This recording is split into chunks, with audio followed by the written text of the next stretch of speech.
When the road ahead is a sheet of ice, rock salt can make the problem melt away. Salt lowers the melting point of water to thaw ice and also prevents its formation. Salt was first used to de-ice highways and walkways in the 1930s, but it was only in the 1960s that its use spread.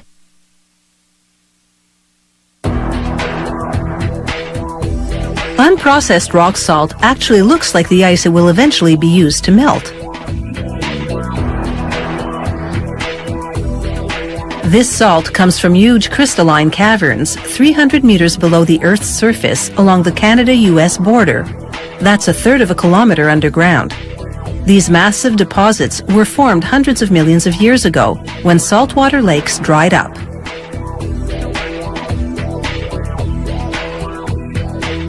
The clarity of this rock salt is a sign of its purity. This mineral is 98% sodium chloride, or salt. They extract it in chunks from the rock face by using explosives and drilling.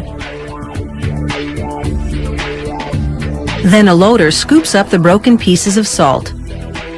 This is called a low-profile loader. It has a shorter height to fit into tight spaces underground. It transfers the salt to the primary crusher. This crusher is a spiked cylinder that spins to break the salt into pieces small enough to be moved on a conveyor. The conveyor takes the salt to a production elevator known as a skip.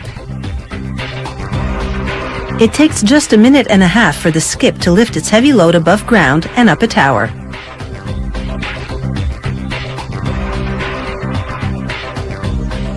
When it stops, the bottom opens to empty the salty cargo. The salt funnels into two chutes and lands on vibrating screens. These screens are essentially big automated salt shakers. As they pulsate, they shake out the smaller bits, while larger chunks move on to be crushed again. Then it's on to more shaking sifters.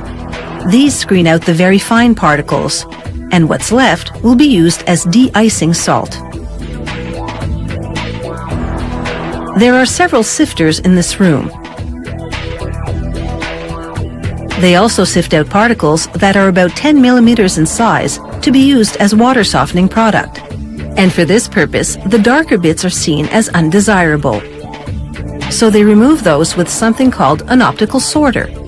The optical sorter bounces light off the salt particles, and a computer reads the reflection to determine if they're light or dark. Jets of compressed air then target the dark bits and blast them downward while the white particles continue forward. A closer look confirms that the optical sorter has done its job effectively. The salt meant for water softening is pure white, while a few darker speckles is acceptable for road salt. Outside in the holding area, the salt accumulates in piles that look like huge snowdrifts.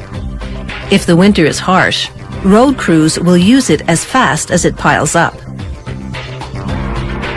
When it comes to bulk purchasing, orders don't come much bigger than this. Highway maintenance departments buy de-icing salt by the truckload and create their own stockpiles to be prepared for stormy weather. But individual consumers, of course, buy de-icing salt by the bag. In the packaging department, automated trays relay plastic bags to grippers overhead, and the system moves them forward.